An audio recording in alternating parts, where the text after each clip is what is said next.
இடம் பொருள் நேயர்களுக்கு வணக்கம். அட்லி இருக்காருல்ல, அவரோட டைரக்ஷன்ல அல்லு அர்ஜுன் ஒரு படம் பண்ண போறாரு அப்படிங்கிற மாதிரி எதிர்பார்த்த நிலையில அல்லு அர்ஜுன் இல்லப்பா அப்படிங்கிற மாதிரியும், பாலிவுட்ல சல்மான் கான் வச்சு படம் பண்ண போறாரு, ஆல்மோஸ்ட் கன்ஃபார்ம் ஆயிடுச்சு அப்படிங்கிற மாதிரியும், அனதர் லீட் ஆக்டர் இந்த படத்துல நடிக்க போறாருப்பா, டபுள் ஹீரோ சப்ஜெக்டா இருக்க போகுது அப்படிங்கிற மாதிரி சொல்லியிருக்காங்க. யார் அந்த இன்னொரு ஆக்டர் அப்படின்னு பார்த்தோம்னா ரஜினிகாந்த் அப்படிங்கிற மாதிரி பேர் அடிபடுது.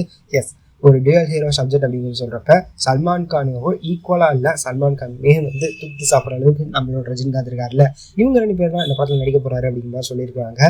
சன் பிக்சர்ஸ் இந்த படத்தை ப்ரொடியூஸ் பண்ண போறாங்க அப்படிங்கிற மாதிரியும், இந்த படம் மெட்டீரியலைஸ் ஆச்சு அப்படின்னா பாக்ஸ் ஆஃபீஸே எக்ஸ்ப்ளோர்ட் ஆயிரும். அந்த மாதிரி ஒரு காம்பினேஷனா இருக்குது.